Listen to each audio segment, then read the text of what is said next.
स्वागतम बच्चों। मैं उमाशंकर तिवारी, आपका हिंदी शिक्षक।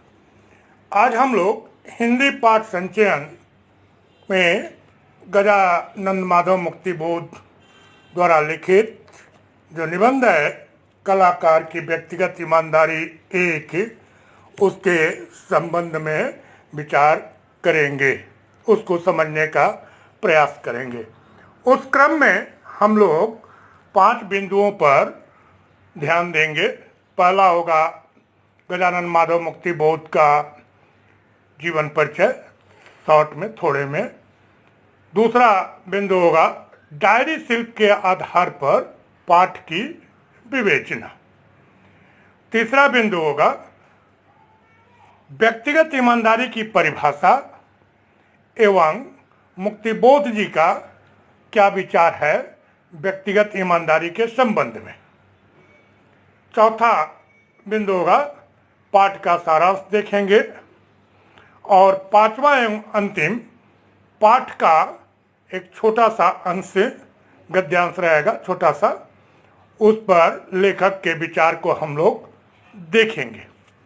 आपको मैं ध्यान दिलाना चाहूँगा कि आप स्क्रीन पर देखिएगा कि लेखक का परिचय स्मृति संकेत के रूप में पाठ का शब्दार्थ, लघुत्तरीय प्रश्न उत्तर कुछ और विकल्पीय बहुविकल्पीय प्रश्न उत्तर एवं पाठ के में आए यशराज एवं लेखक के चारित्रिक विशेषताओं के मुख्य बिंदु आते रहेगा, जिसे आप स्क्रीनशॉट लेकर के या जो आपको अच्छा लगे उस हिसाब से अपनी कॉपी में उतारेंगे और उतार करके उसे तैयार करेंगे तथा पाठ को 2 से 3 बार ध्यान से शुद्ध उच्चारण के साथ पढ़ेंगे एवं वीडियो को 2 से 3 बार ध्यान से देखेंगे, सुनेंगे, समझने का प्रयास करेंगे ताकि पाठ जो है परीक्षा के उद्देश्य से तैयार हो सके। चलिए शुरू करते हैं लेखक के परिचय से। गजानंद माधव मुक्ति बोध का जन्म 13 नवंबर 1917 को शिवपुर, जो कि आज के वर्तमान समय में शिवपुरी है, जिला मुरैना, ग्वालियर, मध्य प्रदेश में हुआ था। आपके पिता का नाम माधवराव तथा माता का नाम पार्वती बाई था। पिता थानेदार रहकर उज्जैन में इंस्पेक्टर पद से रिटायर हुए। मुक्तिबोध की प्रारंभिक शिक्षा उज्जैन में हुई। 1938 ईस्वी में बीए पास करने के पश्चात आप उज्जैन के मॉडर्न स्कूल में अध्यापक हो गए। आपने अनेक स्थानों पर अध्यापन कार्य किया और अर्थ संकट भी भोगा। 1954 में एमए करने पर राजनांदगांव के दिग्विजय कॉलेज में प्राध्यापक पद पर नियुक्त हुए। मुक्तिबोध अत्यंत अध्ययनशील थे। आर्थिक संकट कभी भी उनकी अध्ययनशीलता नहीं रोक पाए। राजनांदगांव उनका अध्यापन क्षेत्र ही नहीं, अध्ययन क्षेत्र भी था। सन 1962 में प्रकाशित उनकी रचना भारत इतिहास और संस्कृति पर मध्य प्रदेश सरकार द्वारा प्रतिबंध लगा दिया गया। इस घटना ने मुक्तिबोध को भीतर तक चोट पहुंचाई और 17 फरवरी 1964 को वो पक्षाघात के शिकार हो गए। लगभग 8 महीने मृत्यु से जूझने के बाद दिल्ली के ऑल इंडिया मेडिकल इंस्टीट्यूट में 11 नवंबर 1964 को अपनी अंतिम सांसें ली। आइए इनकी रचनाओं की तरफ ध्यान देते हैं। इनकी कविता संग्रह है चांद का मुंह टेढ़ा है, भूरी भूरी खाक धूल तथा तार सप्तक में प्रकाशित रचनाएं। कहानी संग्रह है इनका काठ का सपना, सतह से उठता आदमी, और ऐसे कहानियां हैं जंक्शन, काठ का सपना, क्लाउ इथरली, लेखन, पक्षी और दीमक, प्रश्न, सौंदर्य का उपासक। इनके उपन्यास का नाम है विपात्र, आलोचना, कामायनी एक पुनर्विचार, नई कविता का आत्मसंघर्ष, नए साहित्य का सौंदर्य शास्त्र, समीक्षा की समस्याएं। आत्माख्यान है इनकी एक साहित्यिक की डायरी, इतिहास, भारत, इतिहास और संस्कृति, निबंध, साहित्य और जिज्ञासा। अब हम लोग पाठ की विवेचना करेंगे डायरी शिल्प के आधार पर। डायरी गद्य साहित्य की एक विशेष विधा है। यह निजी विधा है जिसमें लेखक अपने जीवन के अनुभवों और विचारों को दर्ज करता है, लेकिन किसी दूसरे के लिए नहीं, अपने लिए। डायरी के माध्यम से वह अपने आप से साक्षात्कार करता है।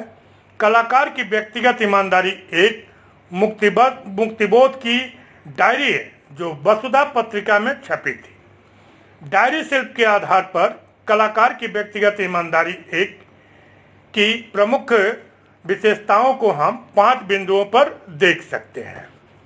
आइए वो बिंदु कौन कौन से हैं और क्या है उसमें देखा जाए। पहला, विषय वस्तु। डायरी में लेखक अपने निजी अनुभवों को लिखता है। विषय वस्तु उसके कलेवर का एक तत्व है। कलाकार की व्यक्तिगत ईमानदारी एक में कलाकार या रचनाकार की व्यक्तिगत ईमानदारी को विषय बनाया गया है।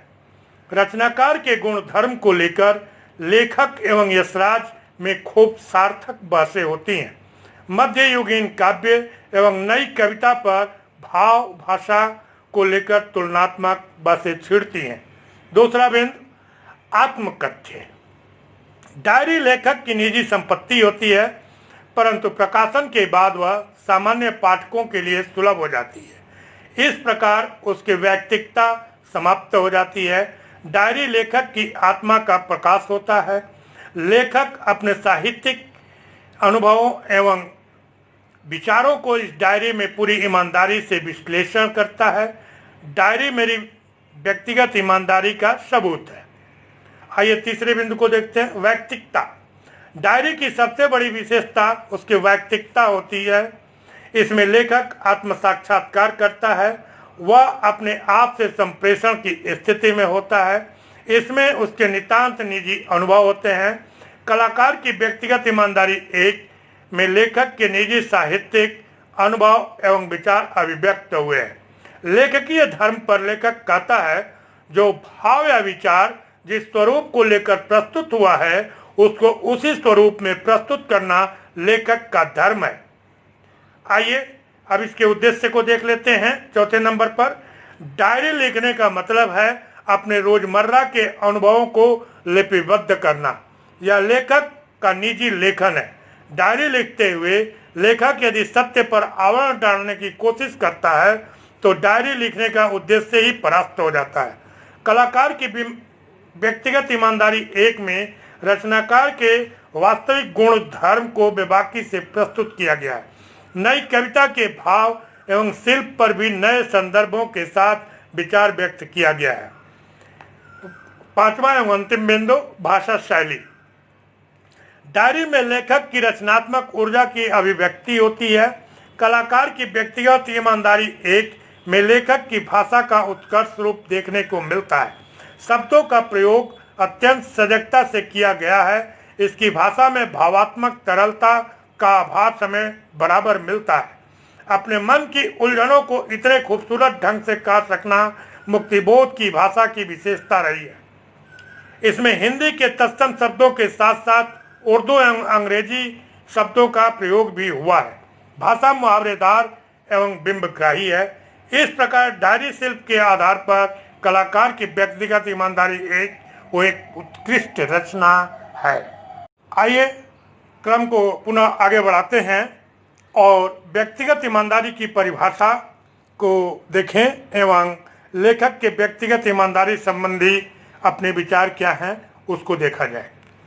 एक साहित्यिक की डायरी में संकलित कलाकार की व्यक्तिगत ईमानदारी शीर्षक निबंध में लेखक ने साहित्य से गहरा रिश्ता रखने वाले अर्थात लेखक के मानसिक और बाह्य दृष्टिकोण का चित्रण बड़ी सफलता से किया। लेखक के अनुसार व्यक्तिगत ईमानदारी का अर्थ है मन में उठने वाले विचारों को उसी मात्रा उसी अनुपात में प्रस्तुत करना। जो भाव या विचार जिस स्वरूप को लेकर प्रस्तुत होता है उसको उसी स्वरूप में प्रस्तुत करना लेखक की व्यक्तिगत ईमानदारी के अंतर्गत आता है। उनका मित्र जो व्यक्तिगत ईमानदारी की उपर्युक्त परिभाषा को खंडित कर अपनी परिभाषा प्रस्तुत करता है कि काव्य की प्रकृति तथा शिल्प तभी उभर कर सामने आएंगे जब आत्म पक्ष और वस्तु पक्ष का समन्वय स्थापित हो पाएगा। अर्थात लेखक के विचारानुसार आत्म पक्ष भाव पक्ष का कविता लेखन में महत्वपूर्ण स्थान है। काव्य लेखन की प्रक्रिया में सत्यत्व के आविर्भाव को लेखक ज्ञानात्मक प्रक्रिया के अंतर्गत रखकर देखता है। आशा यह है कि मुक्तिबोध जी साहित्य में स्थापित कवि प्रतिभा की अपेक्षा साहित्य में एक नए कवि व्यक्तित्व की प्रतिष्ठा करना चाहते हैं।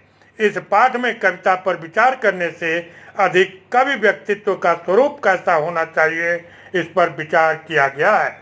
यह स्पष्ट दृष्टिगोचर हो जाता है कि मुक्तिबोध आज की स्थिति में कविता की परिभाषा करने से अधिक कवि व्यक्तित्व के निर्माण को अधिक महत्व देते हैं। पाठ में जहाँ वे काव्य प्रक्रिया का विश्लेषण करते हैं उसकी पृष्ठभूमि में उनकी कवि संबंधी परिकल्पना स्पष्ट दिखाई पड़ती है। अंततः उपर्युक्त विचारों के मद्देनजर यह स्पष्ट हो जाता है कि लेखक विचार के काव्य प्रक्रिया के वस्तुगत पक्ष आत्मगत पक्ष सत्यत्व के आविर्भाव से अधिक एक नए कवि की प्रतिष्ठा करना चाहते हैं और अपने इन विचारों के माध्यम से वे साहित्य की जमीन की उर्वरता में वृद्धि करते जान पड़ते हैं। तो चलिए आगे बढ़ते हुए हम लोग पाठ के सारांश को देखें। कलाकार की व्यक्तिगत ईमानदारी एक मुक्तिबोध की प्रसिद्ध गद्य रचना एक साहित्यिक की डायरी में संग्रहित है। मुक्तिबोध जी की उपरोक्त रचना स्वगत कथन है जिसे उन्होंने अपनी डायरी में शब्दबद्ध किया है। यूँ कह सकते हैं कि उनका यह प्रयास किसी और से सहमति से पहले अपने आप से सहमत होने का प्रयास है। एक साहित्यिक की डायरी में संग्रहित उनका यह निबंध उनके आत्मसंघर्ष को चित्रित करता है। कलाकार की व्यक्तिगत ईमानदारी एक शीर्षक डायरी का यह अंश मार्च 1960 में बसदा में प्रकाशित हुआ था। डायरी के इस अंश में मुक्तिबोध जी एक स्थापित कवि प्रतिभा के स्थान पर साहित्य में एक नए कवि व्यक्तित्व की प्रतिष्ठा करने के पक्षधर हैं। अपने मित्र यशराज को डायरी सुनाने और उसे फ्रॉड घोषित कर दिए जाने पर लेखक के इस कथन डायरी मेरी व्यक्तिगत ईमानदारी का सबूत है को लेकर आगे बढ़ती है। पाठ का केंद्रीय विषय व्यक्तिगत ईमानदारी क्या है प्रश्न के इर्द गिर्द घूमता है। यशराज जिसका यह मानना है कि व्यक्तिगत ईमानदारी वस्तुतः अभिव्यक्ति की ईमानदारी है, इससे ज़्यादा और कुछ नहीं है। अभिव्यक्ति की ईमानदारी से आशय कलाकार के अभिव्यक्त करने के ढंग से है। निबंध ज्यों-ज्यों आगे बढ़ता है लेखक और उनके मित्र के बीच का संवाद काव्य और कलाकार से संबंधित विविध विषयों को पाठकों के समक्ष प्रस्तुत करता चलता है। कलाकार के व्यक्तिगत ईमानदारी के संदर्भ में यशराज और लेखक के बीच जो दूसरा पक्ष उभर कर पाठकों के समक्ष उपस्थित होता है वह है आत्म पक्ष के चित्रण की अपेक्षा वस्तुगत चित्रण की महत्ता। यशराज लेखन कार्य में आत्मगत पक्ष की अपेक्षा वस्तुगत पक्ष के चित्रण को अधिक महत्व देता है और टेक्निक पर पड़ने वाले प्रभाव के विषय में बताता है। छायावादी कविता के ऊपर यशराज जब अपना मत प्रकट करता है तब वह उसे आत्मनिष्ठ काव्य घोषित करता है, क्योंकि उसके अनुसार छायावादी कवि कविता में केवल निजी अनुभूतियों को ही महत्व देते हैं। अपने इस मत को पुख्ता बनाने के लिए वह भक्ति काव्य का परिचय देता है, जिसमें कुछ कवियों ने स्थान स्थान पर निजी अनुभूतियों को स्वर दिया है, जबकि उन्होंने ज़्यादातर वस्तुपरक अभिव्यक्ति ही की है। नई कविता के संदर्भ में यशराज का मत है कि नई कविता के कवियों को आत्मपक्ष और वस्तुपक्ष में समन्वय स्थापित करना चाहिए, तभी भारतीय संस्कृति के इतिहास में उनका महत्व स्थापित होगा। परंतु यशराज के इस विचार से लेखक असमंजस की स्थिति में पड़ जाता है और उसके मानस पटल पर यह प्रश्न दस्तक देने लगता है कि वस्तुपक्ष और आत्मपक्ष का समन्वय किस प्रकार कराया जाए या किया जाए। साथ ही यशराज की यह सोच कि नई कविता के कवि एक लीक पर चलते हुए काव्य सृजन करते हैं और वह लीक है काव्य का शिल्प। अपनी इस प्रवृत्ति के कारण अर्थात लीक पर चलने के कारण वे भाव या विचार के निर्माण में वस्तु जगत से दूर हो जाते हैं। जब मुक्तिबोध यह शंका प्रकट करते हैं कि काव्य की प्रक्रिया ज्ञानात्मक न होकर संवेदनात्मक है, तब उनके इस शंका का निवारण यशराज यह कहकर करता है कि ज्ञान या बोध के आधार पर ही संवेदना या भावना का निर्माण होता है। यदि ज्ञान या बोध का अभाव होगा तब इसका असर काव्य शिल्प पर भी होगा। आशय यह है कि वस्तु जगत के प्रति सही मानसिक प्रतिक्रिया से ही कवि या लेखक की ईमानदार अभिव्यक्ति संभव है। इस प्रकार लेखक को यशराज के मत में दो बातें दृष्टिगोचर होती हैं। पहला, जिस वस्तु के प्रति मानसिक प्रतिक्रिया होती है उस वस्तु का भी चित्रण आवश्यक है, एवं दूसरा, कवि को उस वस्तु तथ्य के प्रति सही मानसिक प्रतिक्रिया व्यक्त करनी चाहिए। दोनों बिंदु लेखक के मन में सवाल उठाते हैं कि इन दो बातों को परखने की कसौटी क्या होनी चाहिए।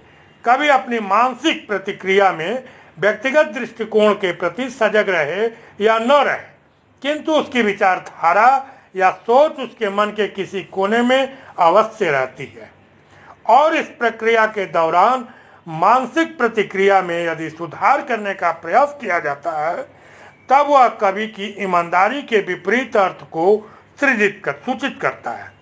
अतः मानसिक प्रतिक्रिया को अभिव्यक्त करने की प्रवृत्ति उसी तरह होनी चाहिए जिस रूप में वह लेखक या कवि के मस्तिष्क में आती है, परंतु शर्त यह होनी चाहिए कि अभिव्यक्ति का अनुपात और मात्रा ठीक ठाक हो। अनेक ऐसे कवि या लेखक हैं जो अपनी इच्छा अनुसार मानसिक प्रतिक्रिया को घटा बढ़ाकर प्रस्तुत करते हैं, लेकिन उन्हें यह पता नहीं होता कि उनकी यह प्रवृत्ति उन्हें यथार्थ से बहुत दूर ले जाती है। इसलिए जब वे अपनी मानसिक प्रतिक्रिया का संशोधन और संपादन करके उसे घटाते या बढ़ाते हैं तो वे काव्य को एक सांस्कृतिक प्रतिक्रिया मानते हैं और काव्य या साहित्य का में बनावटीपन के पीछे लग्गू हो जाते हैं। तो ये हम लोगों ने सारांश देखा। अब इसके बाद बच्चों आप लोग जो है अपनी पुस्तक के पेज नंबर 72 पर देखिए, कुछ अंश है। जिंदगी एक महाविद्यालय या विश्वविद्यालय नहीं, वह एक प्राइमरी स्कूल है जहाँ टाट पट्टी पर बैठना पड़ता है। जरा सी बात पर चांटे के आघात की सारी संवेदनाएं गालों पर झेलनी पड़ती है। ये कथन जो लेखक ने रखा है हम पाठकों के समक्ष, इसमें उनका क्या विचार है इसको हम लोग देखेंगे। कलाकार की व्यक्तिगत ईमानदारी शीर्षक निबंध मुक्तिबोध की एक साहित्यिक की डायरी का एक महत्वपूर्ण अंश है। डायरी लेखन का साहित्यिक विधा में के रूप में प्रयोग बहुत कम देखने को मिलता है। इस अंश के माध्यम से मुक्तिबोध जी ने अपने विचारों के आंदोलन से पाठकों को अवगत कराया है। जिंदगी के संदर्भ में मुक्तिबोध जी ने अपनी डायरी में जो विचार व्यक्त किए हैं उसे जिस सुंदरता से परिभाषित किया है वह अद्वितीय है। इस अंश में लेखक जिंदगी को महाविद्यालय या विश्वविद्यालय नहीं बल्कि प्राइमरी स्कूल मानता है। प्राइमरी स्कूल मनुष्य की शिक्षा का बुनियादी स्तर है, क्योंकि यही वह स्तर है जहां मनुष्य अपनी जिंदगी को करीब से जानना सीखता है। जिस प्रकार एक बच्चा जब खड़ा होना सीखता है उस दौरान उसके पांव कांपते हैं, गिरता भी है। इस प्रक्रिया के दौरान वह बहुत कुछ सीखता भी है और अंततः वह खड़े होने के तरीके से पूरी तरह अवगत हो जाता है। जिंदगी भी ऐसी ही है, वह हर क्षण हर लम्हा हमें सिखाती है और आवश्यकता पड़ने पर हम पर प्रहार भी करती है। ठीक वैसे ही जैसे प्राइमरी स्कूल के बच्चों को सही रास्ते से परिचित करवाने के लिए अध्यापक चांटे का प्रयोग करते हैं, मनुष्य की जिंदगी भी ऐसे ही चांटों के प्रहार करती रहती है और उन चांटों की निशानियों को लेकर मनुष्य आगे बढ़ता रहता है। तो बच्चों, ये हम लोगों ने देखा गद्यांश में व्यक्त लेखक के विचार क्या हैं। पाठ को देखने के क्रम में हम लोगों ने देखा कि लेखक का परिचय देखा पहले नंबर पर, दूसरे नंबर पर डायरी शिल्प के आधार पर पाठ की विवेचना की, तीसरे नंबर पर व्यक्तिगत ईमानदारी की परिभाषा एवं व्यक्तिगत ईमानदारी के संबंध में लेखक के क्या विचार हैं, और चौथे नंबर पर पाठ का सारांश देखा। पांचवें नंबर पर हम लोगों ने गद्यांश के संबंध में लेखक के क्या विचार हैं उसको हम लोगों ने देखा। आपको पुनः मैं याद दिला दूं कि आपके स्क्रीन पर लेखक परिचय स्मृति संकेत के रूप में शब्दार्थ, पाठ के लघुत्तरी प्रश्नोत्तर, बहुविकल्पीय प्रश्नोत्तर एवं यशराज और लेखक के चारित्रिक विशेषताओं के मुख्य बिंदु आ रहे होंगे, जिन्हें आप जो है अपनी कॉपी में उतार कर तैयार कीजिएगा। और ये जो हम लोगों ने 5 बिंदुओं पर विचार किया, ये सभी के सभी आपके रचनामूलक प्रश्न हैं, इन्हें भी आप लोग तैयार कर लेंगे एवं वीडियो को ध्यान से 2-3 बार देखेंगे, सुनेंगे एवं पाठ को शुद्ध उच्चारण के साथ 2-3 बार पढ़ेंगे ताकि पाठ जो है परीक्षा की दृष्टि से तैयार हो जाए। और एक बात मैं आप लोगों को सलाह देना चाहूँगा कि 10 क्लास का पूरा सिलेबस प्लेलिस्ट में पड़ा हुआ है, कथा साहित्य संचयन और कथा संचयन का, है ना। तो कोई 10 क्लास के बच्चे हो बंगाल बोर्ड के तो उन्हें आप बताएंगे कि आप जो है इसका लाभ ले सकते हैं और इस वीडियो को आप अपने मित्रों में जो है इस चैनल को जो है प्रचारित एवं प्रसारित करें तथा अग्रसारित करें ताकि सभी बच्चे इसका लाभ ले सकें। बस आज के लिए इतना ही। अगले दिन किसी और समस्या के साथ, किसी और पाठ के साथ हम लोग मिलेंगे। तब तक के लिए आप लोगों को बहुत बहुत धन्यवाद एवं आशीर्वाद।